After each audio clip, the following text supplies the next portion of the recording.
মাননীয় স্পিকার, জুলাই গণ অভ্যুত্থানের শুরু থেকেই আমার দল ইসলামী আন্দোলন বাংলাদেশ বা আমার নেতা পীর সাহেব চরমোনাই সহ আমরা মাঠে লড়াই করেছি।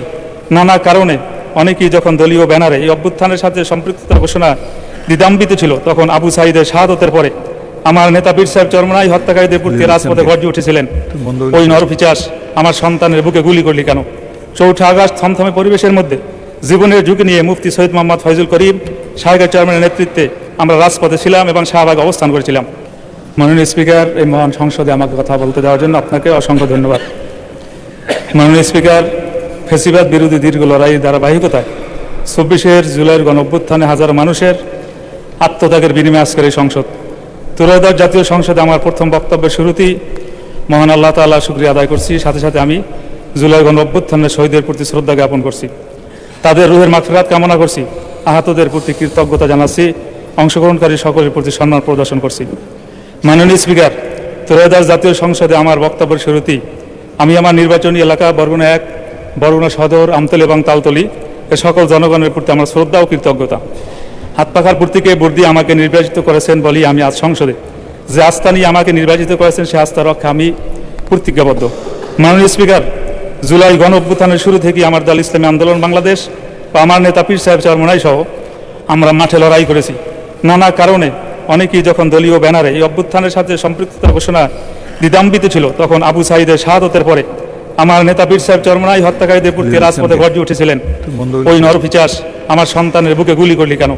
4 আগস্ট থমথমে পরিবেশের মধ্যে জীবনের ঝুঁকি নিয়ে মুফতি সৈয়দ মোহাম্মদ ফয়জুল করিম সাহেবের চেয়ারম্যানের নেতৃত্বে আমরা রাজপথে ছিলাম এবং শাহবাগে অবস্থান করেছিলাম। মাননীয় স্পিকার, ব্রিটিশ বিরোধী সংগ্রাম থেকে শুরু করে 52 ভাষা আন্দোলন এবং আমাদের মহান স্বাধীনতা সংগ্রামের সকল শহীদ অংশগ্রহণকারীদের প্রতি আমার দলের পক্ষ থেকে শ্রদ্ধা ও সম্মান জানাচ্ছি। আমি বিশেষভাবে স্মরণ করছি ইসলামী আন্দোলন বাংলাদেশের প্রতিষ্ঠাতা আমির মাওলানা সৈয়দ মোহাম্মদ ফজলুল করিম মরহুম পীর সাহেব চরমোনাই। তিনি 1987 সালে সাংবিধানিক সংস্কারের প্রয়োজন অনুভব করে গঠন করেছিলেন ইসলামী শাসনতন্ত্র আন্দোলন, যা বর্তমান ইসলামী আন্দোলন বাংলাদেশ। মাননীয় স্পিকার, রাষ্ট্রপতির ভাষণ একটি সাংবিধানিক বাধ্যবাধকতা ও সংসদীয় রীতি, কিন্তু বাস্তবতা আমরা সবাই জানি রাষ্ট্রপতি মন ও প্রাণ ও কার্যক্রমে একটি ফ্যাসিবাদী শাসনের অংশ ছিলেন, যে ফ্যাসিবাদের উৎখাতে হাজারো প্রাণের রক্ত উৎসর্গ করতে হয়েছে। গণ অভ্যুত্থানের মাধ্যমে উৎখাত হওয়া ফ্যাসিবাদের অংশ যে রাষ্ট্রপতি, তিনি ফ্যাসিবাদের উৎখাতের ফলেই গঠিত হওয়া সংসদের ভাষণ দেওয়া জুলাই গণ অভ্যুত্থানকে অপমান করার শামিল। তিনি যখন ভাষণ দিয়েছেন তখন আমরা ওয়াকআউট করেছিলাম। আজকে রাষ্ট্রপতির ভাষণের উপর আলোচনা শুরুতে আমি সংসদে তার ভাষণ দেওয়ার বিষয়ে প্রতিবাদ জানাচ্ছি। মাননীয় স্পিকার, রাষ্ট্রপতির ভাষণ সরকারি দলের স্থিতি ও তাদের অতীত সাফল্যের বর্ণনা, আগামীর প্রতিশ্রুতি সমন্বিত একটু উপত্থান যা সরকারি দল কর্তৃক লিখিত হয়। রাষ্ট্রপতির এবারের ভাষণও এই সত্যের কোনো অন্যতা হয় নাই, তবে ভাষণ সুলিখিত ও মার্জিত, তার পাঠ ও সাবলীল ছিল, সেজন্য রাষ্ট্রপতিকে আমি ধন্যবাদ জানাতে পারি।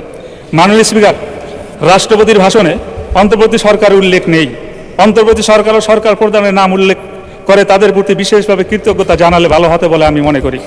মাননীয় স্পিকার, রাষ্ট্রপতি তার ভাষণে পতিত সরকারে বারংবার ফ্যাসিবাদী শাসন বলে অভিহিত করেছেন, এজন্য তাকে আরেকটি ধন্যবাদ দিতে চাই। তিনি এটা মন থেকে বলেছিলেন কিনা জানি না, তবে তার মুখে বারংবার আলোচনা শুনতে আমাদের ভালো লাগছিল। তবে মাননীয় স্পিকার, তার ভাষণে জুলাই ঘোষণা, জুলাই সনদ নিয়ে কোনো কথা নেই। সংস্কার কমিশন গঠনের কথা আছে, কিন্তু সেসব কমিশনের প্রস্তাবিত এবং দেশের সকল রাজনৈতিক দলের স্বাক্ষরিত জুলাই সনদের বাস্তবায়নের ব্যাপারে কোনো কথা নাই। এই বিষয়টি আমাদেরকে হতাশ করেছে এবং সত্য হলো প্রস্তাবিত সংস্কারগুলো না হলে বাংলাদেশ আবারও স্বৈরাচার ও ফ্যাসিবাদ ফিরে আসার আশঙ্কা রয়েছে। তাই দেশের স্বার্থে জুলাই সনদের সংস্কারগুলো সম্পন্ন করতেই হবে।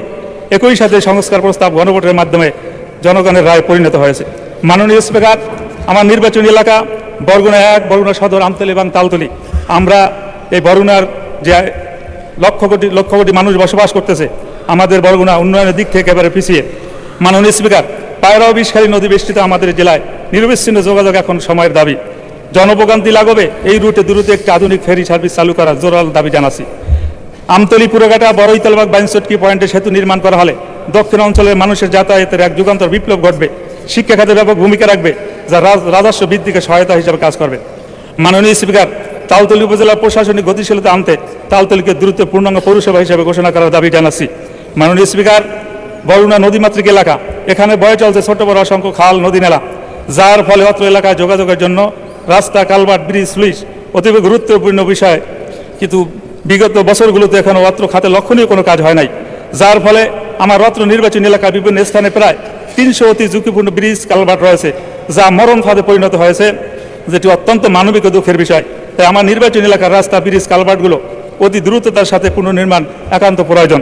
মাননীয় স্পিকার, তালতলী বরগুনা থেকে বিচ্ছিন্ন একটা উপজেলা, এ জায়গায় একটা দ্রুতগামী একটা ফেরির ব্যবস্থা করার জোরালো দাবি জানিয়ে আমি আপনাকে অভিনন্দন জানিয়ে শেষ করছি।